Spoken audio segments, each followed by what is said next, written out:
విశ్వదాభిరామ వినురవేమ. పిల్లలు, ఇవాళ ట్యూషన్ అయిపోయింది, ఇళ్ళకి వెళ్ళండి. అక్క ఈ రోజు కథ చెప్పవా? ఆగండి, చెప్తానండి. ఈ రోజు మహావీరుడు నెపోలియన్ కథ చెప్పనా? ఆ కథ చెప్పొద్దు. ఎందుకనరా? వాడి వల్లే రోజు మా నాన్న మా అమ్మని కొడుతున్నాడు అక్క. ఎవరి గురించి నువ్వు అనేది? ఈ నెపోలియనే మా నాన్నకి ఫ్రెండ్, నాకు శత్రువు. అరచి రే తాగదురా. ఇవి ఒట్టి నీలే, నువ్వు కంగారు పడక, కథ చెప్పు. అయితే ఇప్పుడు అలావుద్దీన్ అద్భుత దీపం కథ చెప్తాను. అరేబియాలో అల్లావుద్దీన్ అని ఒక అతను ఉండేవాడు. అతను మనలాంటి పేదవాడే. బ్రతుకు తెరువు కోసం ప్రతిరోజు కూలి పనికి వెళుతుండేవాడు.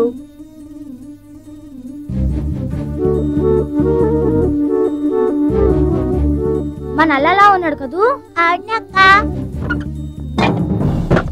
అచ్చో, మన అల్లావుద్దీన్ లా లేడు. నాకు అలాగే అనిపిస్తుంది. అలావుద్దీన్ పనిచేసుకుంటూ ఉంటే ఒక మాంత్రికుడు వచ్చి అలావుద్దీన్ ని ఒక గుహలోకి తీసుకువెళ్ళాడు. గుహలోకి వెళ్లిన అలావుద్దీన్ ఒక అందమైన అద్భుత దీపాన్ని చూశాడు.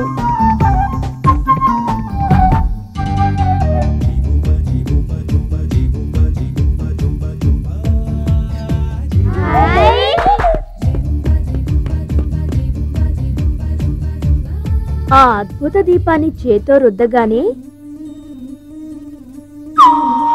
ఒక పెద్ద భూతం వచ్చింది. ఆ భూతం అలావుద్దీన్ కి బట్టలిచ్చింది, నగలిచ్చింది, డబ్బులిచ్చింది, అడిగినవన్నీ ఇచ్చింది. ఎగిరే కంబళి కూడా ఇచ్చింది. ఆ ఎగిరే కంబళి మీద కూర్చొని అలావుద్దీన్ గాలిలో తేలుతూ వెళ్ళిపోయాడు. అలావుద్దీన్ ఎంతో సంతోషంగా ఉండేవాడు. ఆ అద్భుత దీపంతో ఎందరో పేదవాళ్లకు సాయం చేసేవాడు. ఇదేనరా అలావుద్దీన్ కదా.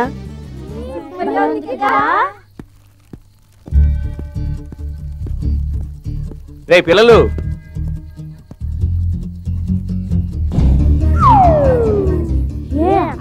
అలావుద్దీన్ లా ఉన్నాడు కదా.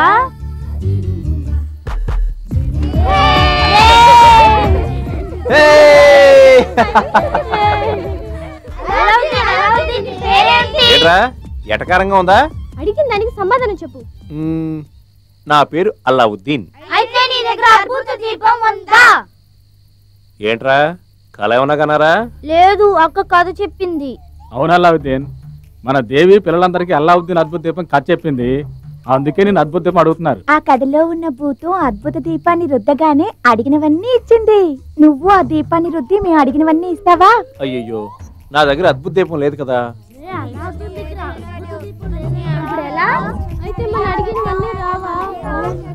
ఏంటమ్మా? అల్లావుద్దీన్, కొన్నాళ్ళ తర్వాత అతనికి దీపం దొరికింది. నీకు దొరుకుతుందిలే, దొరికితే చెప్తావా? సరే, అద్భుత దీపం దొరకని చెప్తాను కానీ ముందు ఇవి తీసుకోండి. తీసుకురా. బాగా చదువుకోవాలి, గుర్తుపెట్టుకోండి. ఇదిగో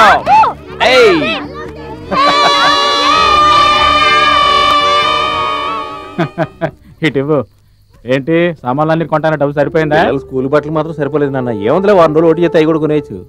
ఏం చేస్తాం, మనకు వచ్చే కూలి 3 పూట్ల తిండికే సరిపోవట్లేదు.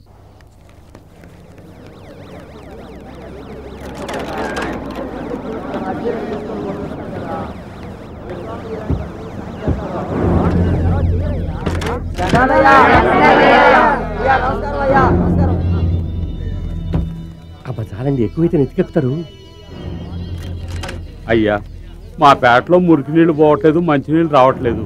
ఒకవేళ మంచినీళ్ళు వచ్చినా మురికి నీళ్ళతో కలిసి వస్తున్నాయి. వాటిని ఇక్కడున్న పిల్లలు తాగడం వల్ల టైఫాయిడ్, మలేరియాలు వస్తున్నాయండి. మా సంపాదన అంతా డాక్టర్లకే పోతుందండి. తమరే దయతో మాకు మంచినీళ్ళు వచ్చేట్టు చేయాలి. మీరు చెప్తే పని అవుతుందయ్యా.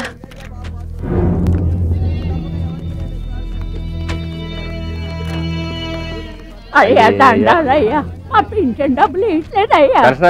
వెళ్ళానయ్యా, ఆడవాంది 200 అని పీకుదంటున్నారు. ఎవరిని అడిగినా ఆళ్ళకలు ఏళ్ళకలు అంటున్నారు కానీ పని చేయడం లేదయ్యా. ఇంట్లో పొయ్యి మండడం లేదయ్యా, కడుపులు మండిపోతుంది. అది ఇటు ఇచ్చేయమా, లేకపోతే మండిపోద్ది. మీరు అప్సెట్ అవుతారు ఎందుకు? నువ్వు ఇచ్చేయమా. స్టిల్